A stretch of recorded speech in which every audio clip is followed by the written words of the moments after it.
तो हेलो मेरे कृषि पर्यवेक्षक साथियों, ये वीडियो प्ले किया है इसका मतलब कहीं ना कहीं या तो आप जॉब लग चुके हो कृषि पर्यवेक्षक में या लगने की आपने ठान ली है। और बहुत अच्छी बात है, जिस जॉब के लिए, जिस नौकरी के लिए, जिस परीक्षा के लिए हम तैयारी कर रहे हैं ना, उसका हमें ये मालूम होना चाहिए कि इसको पास करके हमारी जॉब जो सैलरी रहेगी वो कितनी रहने वाली है, अपनी इनकम जो रहने वाली है, वेतन जो रहने वाला है वो कितना है, हमारा जॉब प्रोफाइल क्या रहने वाला है, काम हमारे को क्या करना पड़ेगा, वर्क प्रोफाइल जिसको बोलते हैं, प्लस मेरा प्रमोशन या आगे का मेरा फ्यूचर स्कोप क्या रहने वाला है। अगर ये चीजें अपने को मालूम होती है तो अपन उस अपने लक्ष्य को लेके, अपने गोल को लेके और भी ज्यादा मोटिवेट रहते हैं और अच्छे से काम कर पाते हैं। तो आई होप सबको पता है, नहीं पता है तो उनको आज मैं बताने वाला हूँ राजस्थान एग्रीकल्चर सुपरवाइजर कृषि पर्यवेक्षक की संपूर्ण जानकारी, जिसमें 3 चीजें मेनली मैं कवर करने वाला हूँ। सबसे पहली और सबसे महत्वपूर्ण चीज जो हर किसी को चाहिए है वो है आपका वेतन, मतलब सैलरी। दूसरी चीज जॉब प्रोफाइल या आपका वर्क प्रोफाइल, कार्य, एक एग्रीकल्चर सुपरवाइजर काम क्या क्या करता है। थर्ड नंबर पे बात करेंगे बेटा प्रमोशन की, आपकी पदोन्नति, इसका फ्यूचर स्कोप क्या है और आप कब डब्ल्यूओ बन जाओगे, ये सारी चीजों की बात करने वाले हैं। तो सबसे पहले तो जो अभी नए सुपरवाइजर बने हैं उनको बहुत बहुत हार्दिक शुभकामनाएं। हम आपके उज्जवल भविष्य की कामना करते हैं, पूरा फार्मर्स लव परिवार। और जिन्होंने ठान लिया है कृषि पर्यवेक्षक बनने के लिए और फ्यूचर की जो वैकेंसीज है उनके लिए तैयारी में लग चुके हैं, भर्ती आने वाली है, तो उनको भी बहुत बहुत हार्दिक शुभकामनाएं। बेस्ट ऑफ लक, अच्छे से तैयारी करो और एक दिन डेफिनेटली आप ये कर जाओगे। अभी बात करते हैं अपन इनकी। तो देखो, एग्रीकल्चर सुपरवाइजर जो है ना, वो 12वीं पास की एक मात्र सबसे प्यारी, सबसे डिमांडेड, सबसे फेमस नौकरी है जो 12वीं पास एग्रीकल्चर बच्चा देता है। इसमें 11वीं और 12वीं का सिलेबस आता है, ठीक है। फिर बच्चे ने एग्जाम दे दिया, उसके बाद में आंसर की आती है, ठीक है। फिर वो फाइनल कट ऑफ आती है, डॉक्यूमेंट्स वेरिफिकेशन होते हैं और फिर आगे की जो प्रोसेस होती है उसके बारे में अपन आज बात करने वाले हैं सारा चीज। तो इसमें वर्कलोड जो होता है ना वो कोई खास नहीं होता, मतलब अपन कह सकते हैं कि नॉर्मली भाषा में अगर मैं कहूं, अदरवाइज इसको मत लेना, शांति प्रिय नौकरी है। कोई भी वर्कलोड आपके ऊपर नहीं है, कोई भी प्रेशर, ऐसा खास प्रेशर नहीं रहता है, और काम भी कर सकते हैं। लाइक सीधा सा उदाहरण मैं आपको बताऊं, सब अपने रूरल बैकग्राउंड के हैं, ग्रामीण परिवेश के किसानों के बच्चे हैं। आप मेरे को खुद ये बताओ, आपके एरिया में कृषि पर्यवेक्षक कौन है, ठीक है, और आप कितने बार उससे मिले हो एग्रीकल्चर सुपरवाइजर से, या कितने बार उसको काम करते हुए देखा है? नहीं देखा होगा, बहुत कम बार, ठीक है। तो काम का इतना टेंशन नहीं लेने का, बात पैसे से चालू करते हैं, फिर आगे अपन चलते रहेगी बातें। वेतन की बात करते हैं बेटा सबसे पहले अपन।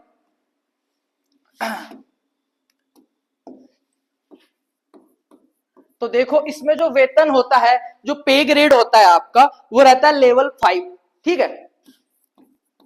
पे लेवल जो होता है ना वो होता है 5, और पे ग्रेड की बात करें तो 2400 पे ग्रेड रहता है, ठीक है बेटा। 2400 पे ग्रेड रहता है। इसका मतलब समझो, पहले जैसे ही कृषि पर्यवेक्षक आप लगते हो तो इसमें क्या होता है, 2 साल का आपका प्रोविजन पीरियड होता है, जिसको आप बोलते हैं, मैं कह सकता हूं ट्रेनिंग पीरियड या प्रोविजनल पीरियड। उसमें आप क्या होते हो, परमानेंट नहीं होते हो। ऐसा नहीं कि उसमें आपको हटा देंगे, नहीं, वो फाइनल कट ऑफ होने के बाद, फाइनल सिलेक्शन होने के बाद आपका 2 साल का ट्रेनिंग पीरियड रहता है, प्रोविजन पीरियड उसको बोलते हैं अपन। क्या बोलते हैं, प्रोविजन या परिवीक्षा काल, प्रोविजन पीरियड 2 साल का, ठीक है, प्रोविजन पीरियड। इसके अंदर जो आपकी सैलरी रहती है ना, वो रहती है बेटा 14,600 रुपए। कितनी रहती है?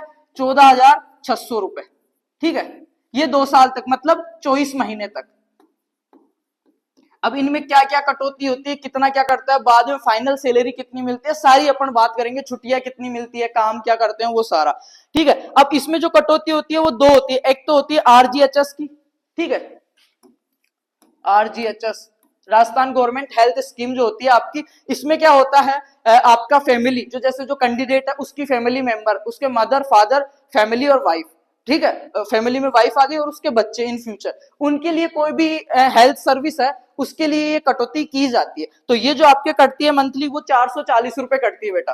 कितनी कटती है? 440 रुपए। एक जो आपके जीपीएफ कटता है सेविंग्स के लिए, वो सब पे है कि कौन कितना क्या कटवाता है, फिर भी इसका एवरेज देखे तो 700 रुपए के अप्रोक्स ये आपका ये कटता है, ठीक है, 700 रुपए। तो 1140 रुपए तो आपके ये कटते हैं बेटा। अभी मैं बात कर रहा हूँ प्रोविजनल पीरियड की, आपकी जो 2 साल का ट्रेनिंग पीरियड होता है उसके अंदर। और भी अगर आप और जो चीजें कटवाते हो ना, तो वो आपकी कटती रहती है। तो अभी इसमें 14,600 रुपए हो गए ये। अब 2 साल बाद की बात करते हैं बेटा। 2 साल बाद आपको कितनी सैलरी इसमें मिलती है? फाइनली जो सैलरी रहती है ना, इसमें रहती है बेटा 33,000 से लेके 35,000 तक 2 साल बाद। अब वो कैसे क्या रहती है मैं बताता हूं आपको। 14,600 रुपए, ठीक है, 14,600 हो गया। और इसमें क्या क्या इंसेंटिव वगैरह जो भी मिलता है ना, ठीक है, 20,800 रुपए जो आपकी रहती है ना, 20,800 रुपए ये आपकी रहती है क्या, परमानेंट सैलरी, ठीक है, जिसको बोलते हैं अपन कि ये तो आने आने 2 साल बाद फिक्स हो जाते हैं आपके 20,800, 14,000 ये, ठीक है, 34,600 रुपए हो गए आपके। अब इसमें देखो क्या क्या रहता है आपके, टीए रहता है, डीए रहता है, एचआरए रहता है। हाउस रेंट वाला होता है ना एचआरए, ठीक है, टीए करता है, डीए करता है। अब ये अलग अलग परसेंटेज पे करता है, तो मैं आपको थोड़ा सा समझा देता हूं इनके बारे में कि फाइनली अकाउंट में कितने आते हैं आपके हाउस रेंट का, ठीक है। तो इनका परसेंटेज है ना कई जगह ज्यादा होता है, कई जगह कम होता है। अगर मैं बात करूं आपके डीए की, तो डीए लगभग अभी जो चल रहा है ना, 7वें वेतन के अनुसार आपको सैलरी मिलती है। 7वां वेतन जो आयोग है ना, वेतन 7वां वेतन आयोग, ठीक है, जैसे वेतन आयोग चेंज होता है तो सैलरी भी बढ़ जाती है। तो उसके हिसाब से अगर मैं डीए की बात करूं तो लगभग 53% है। ये कितना है, 53%। कितना बेटा, 53% आपका सैलरी का ये रहता है, ठीक है। और बात करें एचआरए की, तो ये लगभग जो कुछ सिटीज है उनको छोड़ के अगर एवरेज बात करें तो 10 से 11% तक आपके रहता है। हाउस रेंट वाला जो रहता है 10 से 11% तक ये रहता है, ठीक है। तो इन सब का मिला के जैसे 11,000 कुछ रुपए वो हो गए, और इसके मिला के टोटल जो आपको सैलरी रहती है वो रहती है 35,000 के समथिंग रहती है। कितनी रहती है, लगभग 35,000 रुपए आपको मिलती है, ठीक है। ये आप टीए वगैरह सेविंग्स का जो होता है ना पेंशन का, वो अपने हिसाब से होता है कि कितना आप कटवा रहे हो, बाद में आपको कितना रिटर्न चाहिए उस हिसाब से। पर मोटा मोटा जो मैं बता रहा हूं आपको कि आपका जो 2 साल प्रोविजनल पीरियड जो होता है, प्रोविजन पीरियड जो होता है, उसमें 14,600 रुपए आपको मिलते हैं। उसके बाद में जब आप पक्के हो जाते हो, ये ऐसा नहीं कि इसमें हटा देंगे आपको, पक्के रहोगे, आप पक्के हो जाते हो, उसके बाद में आपके लगभग जो सैलरी रहती है टीए डीए एचआरए सारा मिला के लगभग अराउंड 35,000 के समथिंग आपकी सैलरी चल जाती है। और अब बात करते हैं अपन इसमें इंक्रीमेंट की, वेतन वृद्धि। तो वो होता है बेटा आपका लगभग 5वां और 9वां और 18वां, 5वें साल, 9वें साल और 18वें साल, 27वें साल, ये जो साल होते हैं इन पे क्या होता है आपका इंक्रीमेंट होता है, वेतन वृद्धि होती है। क्या होता है, वेतन वृद्धि होती है। तो ये तो हो गई बात अपनी सैलरी की कि एग्रीकल्चर सुपरवाइजर कृषि पर्यवेक्षक को कितने रुपए मिलते हैं। फाइनली 2 साल बाद उसको सारा काट पीट के ज्यादा मोटा मोटा मैं आपको समझा रहा हूँ कि, और जैसे ही अब आप जो प्रोफाइल में घुसे हो तो चीजें समझ में आने लग जाएगी। पर 35,000 रहता है, 2 साल तक 14,600 रुपए होता है। अब बात करते हैं इसके बाद में अपन वर्क की, किसकी बात करते हैं, ये सैलरी की बात हो गई अपनी। इसके बाद में बात करते हैं अपन कार्य, ठीक है, जॉब प्रोफाइल की, जॉब प्रोफाइल की। तो आपने, मैं कह सकता हूं land to lab, land to lab, इसका मतलब समझ रहे हो, खेत से लैब तक, खेत से प्रयोगशाला तक, खेत से प्रयोगशाला। अब समझना मोटा मोटा काम क्या रहता है। जैसे एक डब्ल्यू होता है, सुपरवाइजर के ऊपर क्या होता है, डब्ल्यू, जिसको बोलते हैं सहायक कृषि अधिकारी, सहायक कृषि अधिकारी, असिस्टेंट एग्रीकल्चर ऑफिसर, ठीक है। तो एक सहायक कृषि अधिकारी के नीचे लगभग 5 से 6 आपके सुपरवाइजर रहते हैं जो आपके पंचायत स्तर पर रहते हैं। फिर एक कृषि पर्यवेक्षक रहते हैं 5 से 6 लगभग, ठीक है। और जो कृषि पर्यवेक्षक है इसकी अगर मैं बात करूं प्रमोशन की, ठीक है, इसकी अगर मैं बात करूं प्रमोशन की, तो कृषि पर्यवेक्षक की जो दूसरी सीडी है, एग्रीकल्चर सुपरवाइजर की जो दूसरी सीडी है वो डब्ल्यू ही है, ठीक है। क्या है, डब्ल्यू ही है। तो जो वरिष्ठ कृषि पर्यवेक्षक होते हैं, मतलब 5 साल का एक्सपीरियंस, उसके अलावा लगभग जो 7 से 8 साल, 8 साल जिसने जॉब कर ली है एग्रीकल्चर सुपरवाइजर में, जिसने 8 साल अच्छी सेवाएं दी है, उसका प्रमोशन होता है डब्ल्यू में, ठीक है। और आजकल तो डब्ल्यू में ऐसे कर दिया कि जैसे बीएससी एग्रीकल्चर, बीएससी हॉर्टिकल्चर, पहले 12वीं पास, बाकी जो कृषि पर्यवेक्षक बनता है वो 12वीं पास भी हो सकता है, ठीक है, बीएससी ग्रेजुएशन हो सकता है, एमएससी हो सकता है, जो मिनिमम है 12वीं पास इसको क्वालिफाई करता है। तो प्रमोशन की अगर अपने बात आती है तो लगभग इसका प्रमोशन रेट है ना वो स्लो होता है। पर अगर बहुत अच्छी कम उम्र में अगर जॉब लग गया है और अच्छे से सेवाएं दे रहा है तो रिटायरमेंट तक वो एओ तक पहुंच सकता है, अगर अच्छे लाइसेंस है, थोड़ा सा अच्छा सा उसका बैकग्राउंड है तो।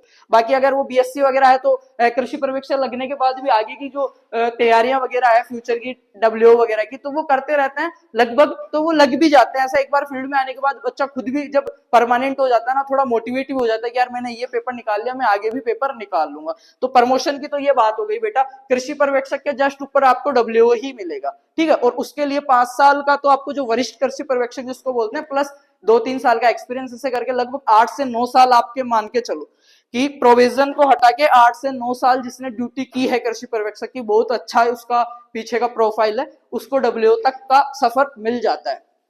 सैलरी मैंने बता दी है ना। और काम मैं बता रहा हूं काम क्या क्या रहता है। जैसे इसका सीधा सा अगर मैं बात बताऊं तो किसानों को जो जितनी भी नई योजनाएं आती है ना, जितनी भी नई योजनाएं, उनको किसानों को समझाना। अब योजनाओं में क्या क्या है, जैसे फार्म पॉन्ड की आ गई, ठीक है, पॉन्ड बनाने को लेके आ गई, या फिर होता है अपने पोली हाउस हो गया, नेट हाउस हो गया, ठीक है, पोली पोली हाउस हो गया, नेट हाउस हो गया, ड्रिप के बारे में हो गया, ड्रिप इरिगेशन, ठीक है, फंवारा या स्प्रिंकलर हो गया, उनके बारे में समझाना हो गया। और जैसे तारबंदी की अभी चल रही है, ठीक है, तारबंदी की हो गई, या कोई सब्सिडी जो हो गई, सब्सिडीज होती है ना, उनके बारे में, ये सारी चीजें कृषि पर्यवेक्षक ही उनको समझाता है। नेक्स्ट, कृषि तकनीकी की जानकारी देखना, जो नई तकनीकी आ रही है, टेक्निक्स आ रही है, उनको फील्ड तक पहुंचाना, किसानों के टच में रहना, ठीक है, हमेशा किसानों से फसल कटाई के समय अच्छी अच्छी जो उन्नत तकनीकें हैं, ठीक है, जैसे कोई कटाई की मशीन है या फिर कोई भी अपना स्प्रे की मशीन है, उन सब चीजों से इंट्रोड्यूस करवाना। अपन कह सकते हैं कि डायरेक्ट जिसको कह सकते हैं ग्राउंड लेवल पे काम करने वाला, किसान से टच में रहने वाला, वो कौन होता है, कृषि पर्यवेक्षक ही होता है। और क्या क्या रहता है, फसल सुरक्षा का काम रहता है, मार्केटिंग का इसमें काम रहता है, उत्पादन रिकॉर्ड, जो उत्पादन के टाइम अपने फसल वगैरह काटते हैं उस टाइम जो अपने को प्रोडक्शन मिल रहा है उसका रिकॉर्ड रहता है, किसानों का सत्यापन करना, ठीक है, क्या सत्यापन, किसानों का सत्यापन करना, ये जो सारे काम है ना वो किसके रहते हैं, कृषि पर्यवेक्षक के रहते हैं। वर्कलोड तो उतना खास इसमें बिल्कुल भी नहीं रहता है, ठीक है, कीटनाशक, बीज इत्यादि के बारे में, ठीक है, क्या रहता है, बीज, कीटनाशक, सीड एंड इंसेक्टिसाइड, ये सब किसानों को वितरित करना, उनको देना, उनका सत्यापन करना, जमीन की चीजें उनकी देखना, जो भी सब्सिडीज आ रही है, नई योजनाएं आ रही है, वो उनको समझाना, उनको और ज्यादा मोटिवेट करना कि आप ऐसे परंपरागत खेती को इन चीजों को चेंज करके टेक्निकल फार्मिंग से आप ये चीजें इंप्रूव कर सकते हो, अपने इनकम अधिक कर सकते हो, ये दवाई ना देके ये दवाई दो, इससे मृदा में कम नुकसान होएगा, इससे फसल में कम नुकसान होएगा, ठीक है, इस कीट को सही से अपन इलाज कर पाएंगे, या इस टाइम बुआई ना करके इस टाइम बुआई करो, ये किस्म ना लगा के ये किस्म लगाओ, ये सारा जो काम रहता है ना वो कृषि पर्यवेक्षक का रहता है। पर आजकल किसान भी इतना समझदार हो गया कि कृषि पर्यवेक्षक की कहाँ मानता है, और कृषि पर्यवेक्षक भी नहीं कहता है उतनी, तो उतना वर्कलोड नहीं है, टेंशन लेने की जरूरत नहीं है। 2 साल के प्रोविजन के बाद में 35,000 रुपए सेफ रहेंगे आपके, और अच्छे से करते हो तो प्रमोशन आपका अलग से है।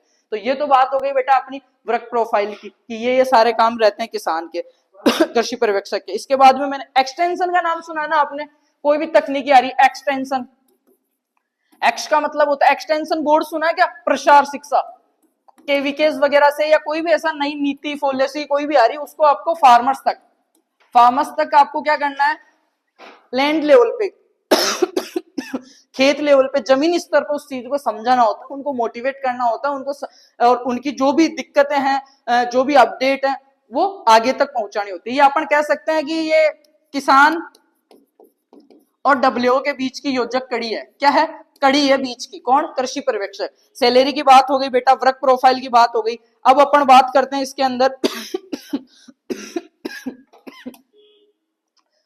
प्रमोशन की। मैंने आपको बताई दी कि प्रमोशन आपका क्या रहता है, क्या रहेगा, लगभग अपन 5 साल का एक्सपीरियंस प्लस 3 साल और, ठीक है, वरिष्ठ कृषि पर्यवेक्षक, मतलब लगभग 8 से 9 साल में आपका प्रमोशन होता है। प्रमोशन रेट स्लो होती है, और कृषि पर्यवेक्षक प्रमोशन होकर क्या बनता है, डब्ल्यूओ बनता है बेटा। डब्ल्यूओ की वर्क प्रोफाइल, जॉब, इसकी सारी चीजों पे अपन बात करेंगे अलग से। अभी कृषि पर्यवेक्षक के बारे में मैं आपको बता देता हूँ बस। अब बात करते हैं इसकी छुट्टियों की, इसके छुट्टियां कितनी क्या रहती है।